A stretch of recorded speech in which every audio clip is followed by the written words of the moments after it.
Sea Change Analysis. The Sea Change is a short novel written by Ernest Hemingway in 1931 and was part of the short novel collection Quarter. We are introduced right in the midst of it when the story begins, as the very first line is in the middle of a conflict. We begin in medias res, so to say. It is a 3-page long story with a linear dialogue. No flashbacks or jumping in time, as it is typical for Hemingway. Nearly all dialogue is third-person, non-omniscient narrator, or you could describe it as a fly-on-the-wall narrator. It is simply like a spectator on the sidelines describing what happens. The story takes place in a cafe in Paris. No timeline is set, but we can with accuracy assume that it is set at the same time as Hemingway wrote the short novel.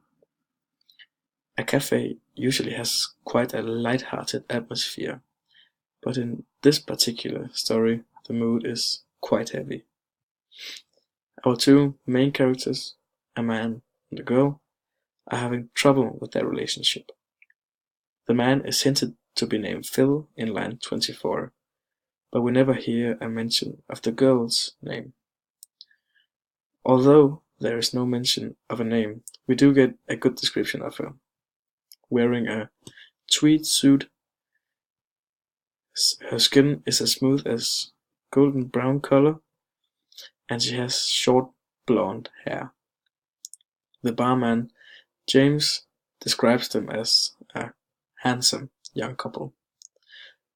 The barman, James, is the only other character mentioned more than a couple of times, other than the main characters.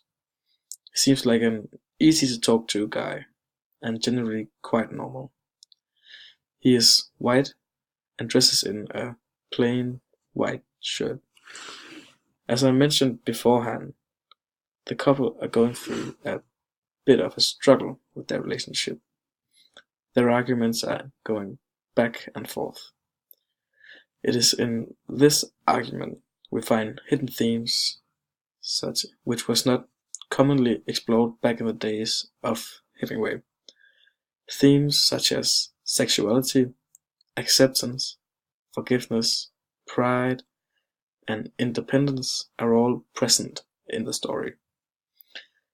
It becomes clear to us on the bottom of the first page that Phil's girlfriend is in fact a bisexual. "I'm sorry," she said. "If it was a man." "Don't say that. It wouldn't be a man. You know that. Don't you trust me?" She has been cheating on him with another woman. It's hard to find out that your significant other has been cheating on you. But when it's with another of the same gender, it becomes even harder for Phil.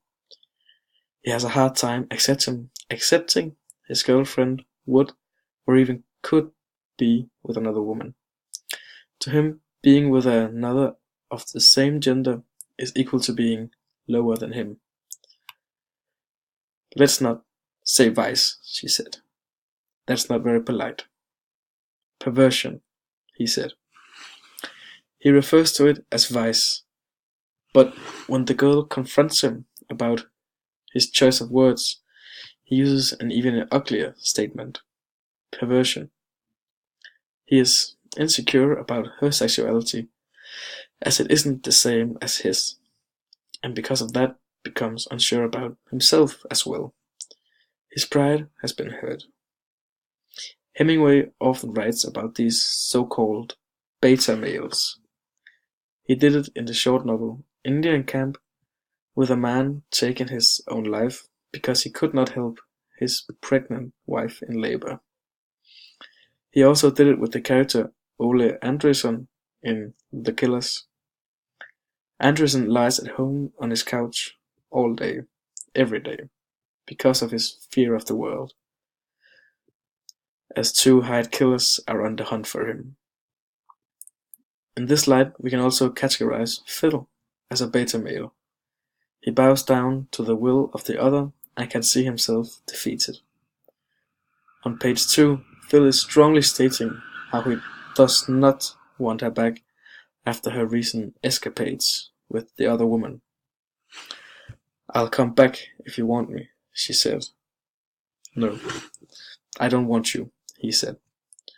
And yet, on page 3, he concedes and accepts to her will.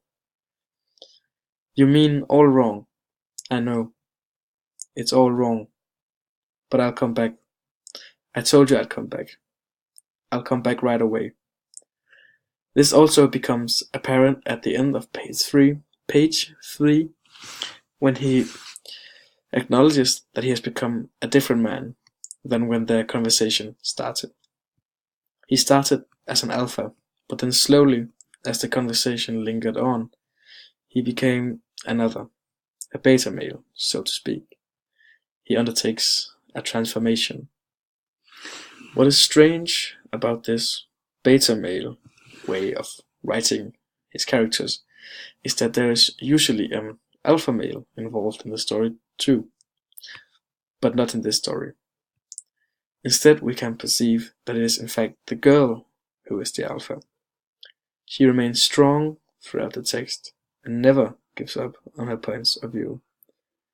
Of course, there are moments where she says, "I'm sorry," but there is no real emotion behind the words that are coming out of her mouth.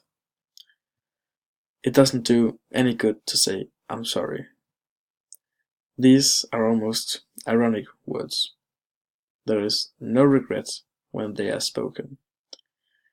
Even though she does not regret her actions, she is still as committed to him as she is to her love interest.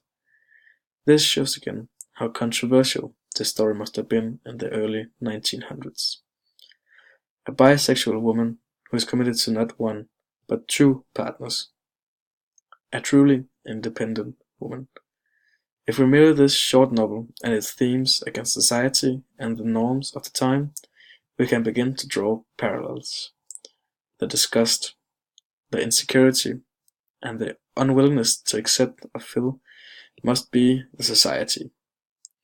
Being a bisexual and an independent woman was in no way something to go about flaunting in the street. It was frowned upon, and could even mean a large amount of abuse to an individual. But who could then be the polar opposite of this? That would be the barman James. James is the symbol of normality, acceptance, and comfort, as we see in line 84. Towards the barman was the comfortable direction. Just before this line was uttered, two men had come into the bar and looked at the two main characters before saying the sentence.